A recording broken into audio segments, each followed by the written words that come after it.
దాశరథి జయంతి సందర్భంగా ఘనమైన నివాళి తేదీ జూలై 22, 2024 సోమవారం రోజున హుస్నాబాద్ పట్టణంలోని అంబేద్కర్ చౌరస్తాలో దాశరథి కృష్ణమాచార్యుల 99వ జయంతి ముగింపు వేడుకల సందర్భంగా తెలంగాణ ఉద్యమకారులు, సామాజిక ఉద్యమకారులు, మేధావులు, ప్రజాప్రతినిధులు ఘనంగా నివాళులు అర్పించారు.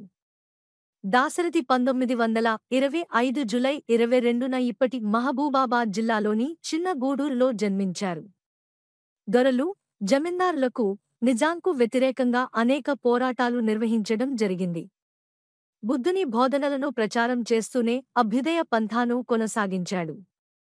ఋతురాగాలను వర్ణిస్తూనే నిరుపేద రక్తంలో విప్లవాన్ని కాంచాడు.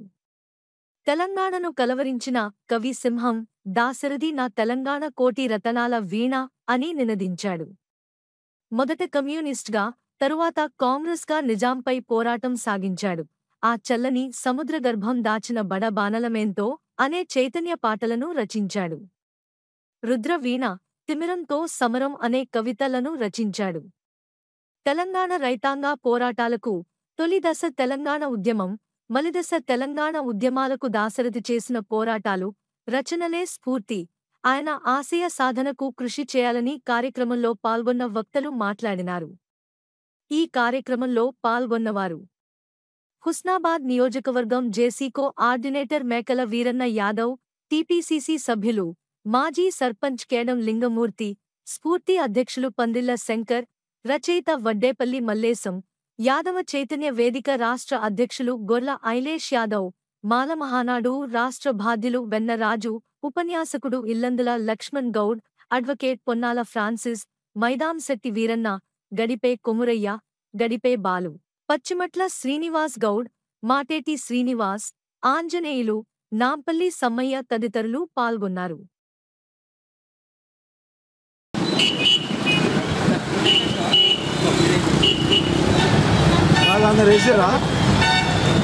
కృష్ణమాచార్యులు 99వ జయంతిని ఘనంగా జరుపుకోవడం జరిగింది. ఈ రోజు నుంచే శత జయంతి ఉత్సవాలు జరుగుతున్నాయి.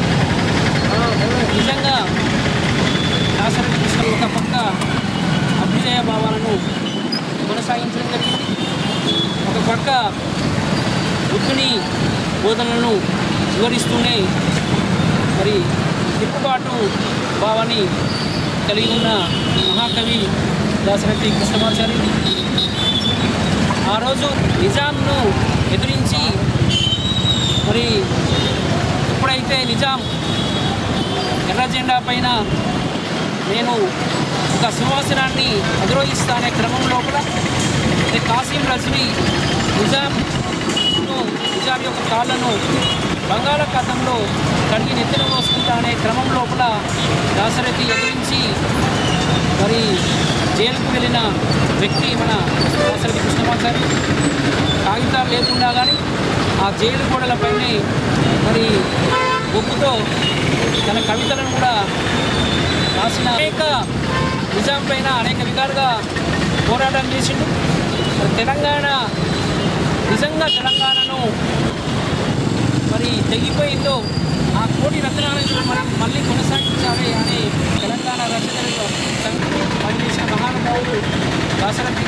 ఆ స్ఫూర్తితోనే మరి 1969వ సంవత్సరం లోపల మరి మొదటి తెలంగాణ ఉద్యమము, ప్రత్యేక తెలంగాణ రాష్ట్ర ఉద్యమము కొనసాగింది. అదే స్ఫూర్తితో మరి తెలంగాణ రైతాంగ సాయుధ పోరాటం కూడా జరిగింది. అదే స్ఫూర్తితో మరి మొన్న మరిదశ తెలంగాణ ఉద్యమం జరిగింది. ఈరోజు తెలంగాణను సాధించుకున్నాము అంటే దాశరథి కృష్ణమాచార్యులు చూపిన చొరవ, ఆ స్ఫూర్తే మనం ఇలా ఈ తెలంగాణ రాష్ట్రాన్ని సాధించడానికి అవకాశం ఏర్పడుతుంది. ద్వారా మనం ఎప్పుడైతే ఈ దాశరథి కృష్ణమాచార్యులు చూపిన ఆశయాలతో కొనసాగిస్తూనే మనం ఇప్పుడు కూడా ఆ బాటలో నడవాలని, ఆ స్ఫూర్తిగా కొనసాగాలని, ఆశయాలకు నిజమైన ఇవాళ అర్పించినట్టు అవుతుందని తెలియజేస్తూ ఈ అవకాశం ఇచ్చిన మీ అందరికీ కూడా ధన్యవాదాలు తెలియజేస్తూ ఇప్పుడు హుస్నాబాద్ పట్టణంలో ఈరోజు దాశరథి గారిని జయంతి జరుపుకోవడం అనేది చాలా గర్వకారణం. హుస్నాబాద్ పౌర సమాజం పక్షంగా ఈ అంబేద్కర్ చౌరస్తాలో మన అనేక జయంతులు వర్ధంతులు మహాత్మావులు జరుపుకుంటాము. నేపథ్యంలో దాశరథి గారి జయంతి జరుపుకోవడం అనేది చాలా గర్వకారణం. ఇప్పుడు వీరణ యాదవ్ చెప్పినట్టు 100 సంవత్సరాల జయంతి సందర్భంగా రానున్న సంవత్సర కాలంలో మన ఉత్సవాలు కూడా ఏదైనా ఒక పెద్ద కార్యక్రమం తీసుకుంటాం. దాశరథి రచనలు, దాశరథి చరిత్ర ఈ కాలం సమాజానికి ప్రేరణగా నిలిచే విధంగా సాహిత్యకారులు అంటే రచయితలంటే భవిష్యత్తు దృష్టిలో పెట్టుకొని అన్ని వర్గాల ప్రజలకు ఏ విధంగా పేరు జరుగుతుంది నిజాయితీతో ధైర్యంతో ముందుకొచ్చే వాళ్ళే నిజమైన సాహిత్యకారులుగా చరిత్ర మిగిలినవి. దాశరథి గారి యొక్క జీవిత జయంతి మన ఉస్మానాబాద్లో జరుపుకోవడం, మనం పాల్గొనడం మనందరికీ చాలా చాలా చాలా గర్వించదైన పదవులుగా భావిస్తూ ఈ సందర్భంగా మరొకసారి ఉస్మానాబాద్లో కూడా దాశరథి గురించి ఆలోచించడం. కానీ ఒక రచయితగా ఒక ఉద్యమం ఇవాళ ఇప్పుడు ప్రస్తుతం ఉన్నటువంటి రచయితలు కేవలం మనం దాశరథి గారిని ఆదర్శంగా తీసుకొని ప్రస్తుతం రచయితలు కవులు మరి రచన చేయవలసినటువంటి అవసరం చాలా ఉన్నది. ఆ రోజుల్లోనే అసమానతలు అంతరాలు ఉండకూడదని అత్యంత దూరం ఆ నవయుగం అత్యంత దూరం అని ఆవేదన చెంది చాలా బాధపడి దాన్ని ఒక పాట రూపంలో రాసినటువంటి మహానుభావుడు. ఆ చల్లని సముద్రగర్భం అనేటువంటి పాటలో ఉన్నటువంటి మాధుర్యము లేదా అర్థము వచ్చే విధంగా ఇప్పటి వరకు కూడా ఏ పాట రాలేదంటే అతిశయోక్తి కాదు. అంటే సమానత్వాన్ని ఎంత ప్రేమించిందో మనం అర్థం చేసుకోవచ్చు.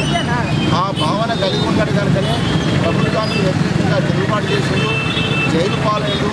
నిజామాబాద్ జైలు లోపల గోడలకు రాసినా కొద్ది మళ్ళీ చిత్రహింసలకు గురి చేసినా కూడా తన అభిప్రాయాలు మాత్రం మార్చుకోలేదు. మరి అలాంటి మహానుభావుడు యొక్క స్ఫూర్తి సుమారు జన్మించి 100 ఏళ్ళు మా 100వ జయంతి సందర్భంగా మనకు కొనసాగుతున్నటువంటి సందర్భంలో వారి యొక్క సాహిత్యాన్ని, కవితా సంపుటాలు, అలాగే కథా సంపుటాలు రాయడం ద్వారా ఆనాటి పరిస్థితులను సమాజానికి అర్థం చేయించండు. వారి యొక్క సాహిత్యాన్ని మనం అధ్యయనం చేయడం ద్వారా ఖచ్చితంగా మన లోపల ఒక రకమైనటువంటి స్ఫూర్తి వస్తుంది, ఆలోచన కలుగుతుంది. ఈ వ్యవస్థ మార్పు కోసం మనం కూడా ఒక సైనికులాగా పనిచేయాలని చెప్పి జరుగుతుంది. కాబట్టి దయచేసి ద్వారా మనకు గూగుల్లో కానీ పుస్తకాల రూపంలో కానీ చదవడం ద్వారా ఆనాడు అంత కష్టపడి నిజాం పరిపాలనకు వ్యతిరేకంగా ఎంత పోరాటం చేసిండ్రు, ఎంత కష్టపడ్డారు, ఏ రకంగా సాయుధ పోరాటంలో పాల్గొన్నారనే విషయాన్ని మనం అర్థం చేసుకోవచ్చు. దొడ్డి కుమరయ్య కానీ, చాకల ఎల్లమ్మ కానీ, అలాగే నల్ల నరసింహుడు ఇలాంటి మహానుభావులు, ముఖ్యంగా నల్గొండ జిల్లా సూర్యాపేట ఆ ప్రాంతంలో ఉన్నటువంటి మహానుభావులు తెలంగాణ సాయుధ పోరాటంలో ఎక్కువగా పాల్గొన్నారు. వారి యొక్క చరిత్రను మనం అధ్యయనం చేయడం ద్వారా ఆనాటి స్ఫూర్తిని మనం పొందాల్సిన అవసరం ఉండదని మనసారా కోరుకుంటూ ధన్యవాదాలతో అందరికీ నమస్కారాలు. ఈరోజు దాశరథి కృష్ణమాచారి తెలంగాణ సాయుధ పోరాటంలో పెద్దలు మలేషియా సార్ చెప్పినట్టు దొడ్డికోరే అమరత్వాన్ని తీసుకొని పోరాటం చేసి ఒక బ్రాహ్మణ సామాజిక వర్గంలో ఉట్టి కూడా సమాజ స్థాపన కోసం, భూమి కోసం, ముక్తి కోసం, పేద ప్రజల విముక్తి కోసం పనిచేసినటువంటి దాశరథి కృష్ణమాచారి జయంతి చేసుకోవడం మన అంబేద్కర్ చౌరస్తలో మనందరి అదృష్టంగా భావిస్తూ సెలవు. మరి ఆయన రాసినటువంటి ఇంతకుముందు చెప్పినట్టు సార్లు చెప్పినట్టుగా ఆ చల్లని సముద్ర గర్భం అదొక ఉప్పెనలాగా ఆనాడు ఎంతో ప్రజలను ఎంతో మరి చైతన్యపరిచినటువంటి మరి పాట అది. ఆయన జైలు జీవితం గడిపి అక్కడ పేపరు కానీ పెన్ను కానీ లేనటువంటి సందర్భంలో మరి గోడలపైన మరి బొగ్గుతో అనేకమైనటువంటి కవితలు రాసి ప్రజలను మరి చైతన్యవంతం చేసినటువంటి మహానుభావుడు ఆయన జయంతి జరుపుకోవడం అనేటువంటిది నిజంగా కూడా మరి చాలా సంతోషదాయకమైనటువంటి ఇలాంటివి మహానుభావుల యొక్క ఈ సమాజానికి ఉపయోగపడినటువంటి వారందరి జయంతులు వర్ధంతులు జరుపుకోవాల్సినటువంటి అవసరం ఉంది. అవకాశం ఇచ్చినటువంటి ఉద్యమకారులు పెద్దలు దాశరథి కృష్ణమాచారి గారి జయంతిని పురస్కరించుకొని అంబేద్కర్ చౌరస్తాలో ఈ కార్యక్రమం నిర్మించినటువంటి సేవలు ఇప్పటికే పెద్దలందరూ మాట్లాడారు. మరి ఈ కార్యక్రమంలో పెద్దలు లింగమర్దన గారు మాట్లాడతారు. ధన్యవాదాలు. ముఖ్యంగా ఇవాళ చాలా ఒక ముఖ్యమైనటువంటి దినం. దాశరథి కృష్ణమాచార్య గారు పుట్టిన ఈరోజు 99 సంవత్సరాలు పూర్తవుతుంది. 100 సంవత్సరాలకు వారి జీవితం వారి వయసు ప్రయాణం స్టార్ట్ అవుతా ఉన్నది.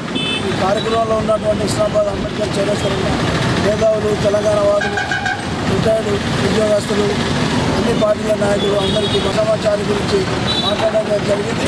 దాశరథి అనే ఒక పేరుకే తెలంగాణ రాష్ట్రంలో భారతదేశంలో ఒక ఐకాన్ అనేది వచ్చింది. దాశరథి కృష్ణమాచార్యులు, వారి తమ్ములు రంగాచార్యులు చాలా ఉన్నటువంటి మానవ పరిణామ క్రమంలో జరిగేటి యథార్థ సత్యాలు కవిత రూపంలో, పాటల రూపంలో చాలా రాశారు. తెలంగాణ కోసం వారు పరితపించారు. 1944-45లో చిన్నప్పుడే వారు తెలంగాణ ఉద్యమానికి నిజాంకు వ్యతిరేకంగా ఉద్యమించాడు.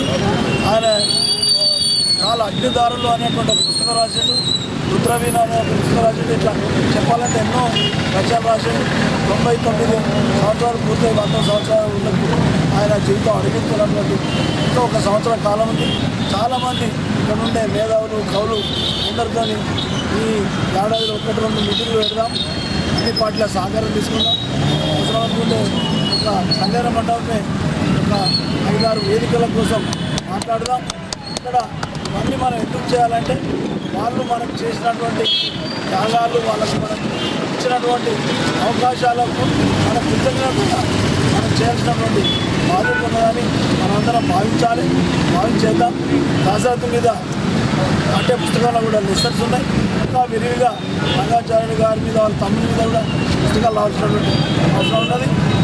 నా తెలంగాణ కోటి రత్నాల మీద ఉన్నటువంటి ఒక మాట ఎంతో ప్రపంచాన్ని తెలంగాణలో ఉన్నటువంటి అందరినీ వ్యతిరేకపరిచింది.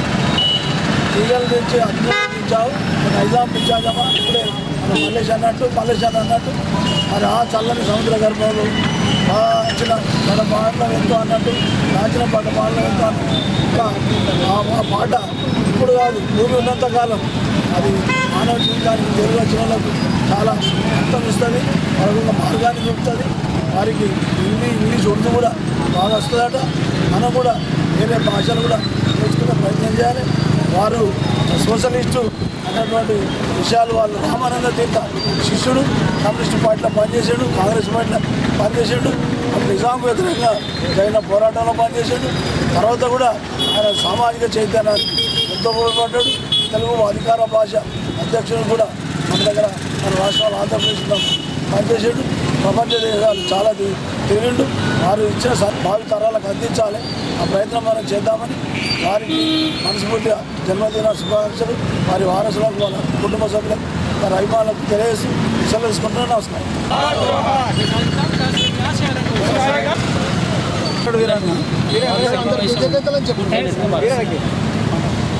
మాట్లాడిన అందరి పెద్దలకు, కవులకు, మేధావులకు అందరికీ పట్టణ ప్రజల తరఫున కృతజ్ఞతలు చెప్తున్నాను.